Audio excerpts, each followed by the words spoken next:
L'effet vertueux d'une communication enthousiasmante rejoint en fait une symétrie que l'on pourrait qualifier de symétrie magique. Le plus attire le plus. L'enthousiasme favorise la réciprocité, quel que soit le contexte.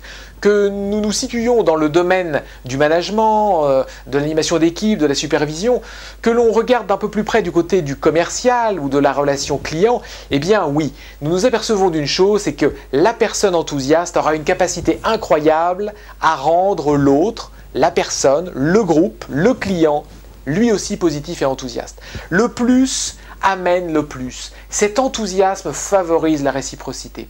Je suis toujours étonné lorsque je rencontre des professionnels qui ne révèlent pas grandement leur état d'enthousiasme, mais ils sont plutôt, on va dire, en retrait, habités par la peur ou l'angoisse ou je ne sais quoi. Et effectivement, ils véhiculent beaucoup plus ce que j'appelle l'émotion de l'huître que l'envie d'agir. Pensez-y, l'effet symétrique magique de l'enthousiasme existe.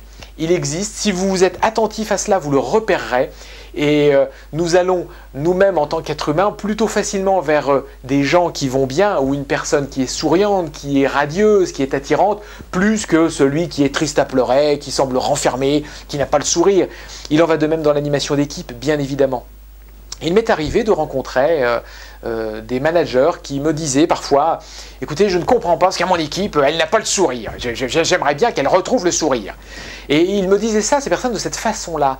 Et là, j'avais qu'une envie en tête, c'était de sortir un gigantesque miroir et de montrer pourquoi et comment leur état conditionnait leur équipe.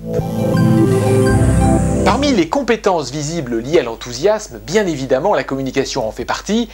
Nous rejoignons le monde du savoir-être. Et à l'image d'un iceberg, la face visible des compétences sera liée complètement au savoir-être. Et ça mettra en évidence, ça identifiera, ça révélera quelque part l'état réel d'enthousiasme qui sera présent au sein de tel ou tel manager, de tel ou tel animateur d'équipe ou de tel ou tel superviseur. Quant au savoir et savoir-faire, eh bien, ces compétences métiers, le plus souvent bien évidemment, seront invisibles. Elles seront bien sûr indispensables à toute personne, tout professionnel dans l'entreprise, à tout manager, à tout superviseur, à tout animateur d'équipe. Mais gardons bien en tête que nous pouvons avoir ces compétences métiers liées au savoir et au savoir-faire et omettre, oublier très certainement l'intérêt porté au savoir-être. Et je pense que dans l'équilibrage des compétences, celle parmi ces compétences qui sera la plus à même de montrer, de démontrer votre envie d'être, d'aller, et votre élan et votre dynamisme dans l'activité, eh bien sera celle liée au savoir-être. Parce que l'enthousiasme se nourrira directement de votre savoir-être et de la façon dont vous vous comportez face aux événements.